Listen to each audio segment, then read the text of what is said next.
was going to say welcome to Hong Kong, Michael. You're in here a while now. How are you settling into the Hong Kong way of life on a personal level, and then here at the Olympic stables with work? Yeah, look, on a personal level, really well.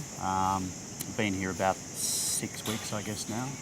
I just arrived after the previous season finished, and getting settled in. We're still sort of in a temporary accommodation until our apartment's finished, but no, really enjoying the lifestyle, and looking forward to getting my teeth into it once the season gets underway. And the facilities here look first class here at the Olympic side. Yeah, I'm very happy with them.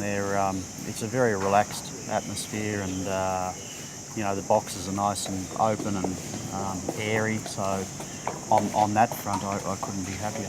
You've done this before, of course, in Singapore. Started up from scratch, but you hit the ground running there. You had a lot of winners quite quickly. How do you approach the season here in terms of targets and ambitions? Do you say to yourself, I want to be this many winners by Christmas, here by March, and finish the season on this many?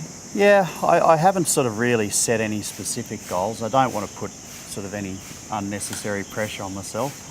But look, in the back of my mind, I've sort of got a figure of 20 winners by the end of the season, if that was achievable.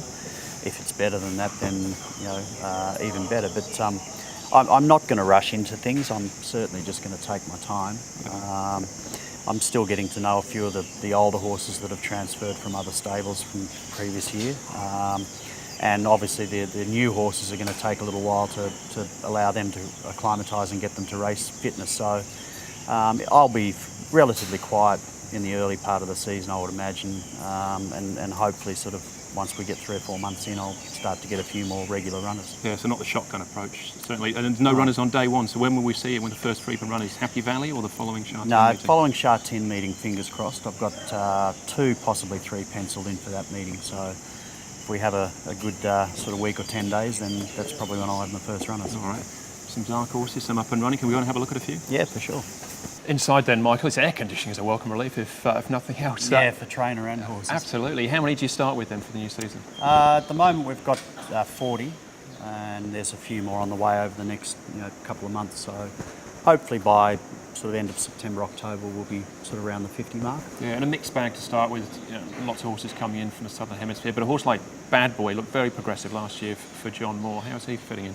Yeah, I'm still feeling my way a little bit with him. He's obviously had a few issues over the last few months. He's had quite a bit of time off, so he's back up to sort of working along, and all going well, I'd like to try and have him ready for a race sort of end of September, early October, if that's possible. Yeah, and of the other horses as well, again, you're finding your way around with them. Come from Australia with nice form. Yeah, there's I think 20 odd horses here, PPGs and PPs that have only just sort of arrived a month ago.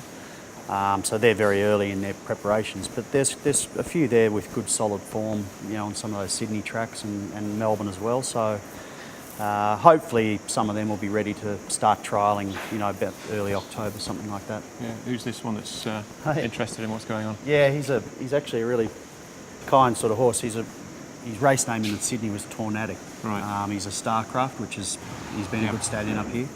So he's one of those early one of the early batch that'll hopefully trial towards the end of September, early October. All right, so I can't let you go really without giving us a horse to follow maybe for the season. If you want to be so bold as well, who's Michael Freedman's first winner in Hong Kong going to be? Dear.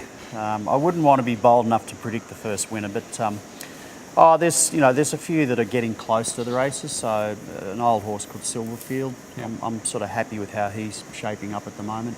And another one called Endearing, who I thought trialled okay earlier in the week, but I'm probably a month or 2 away from sort of starting to really get my head around which ones are sort of really going to shape up.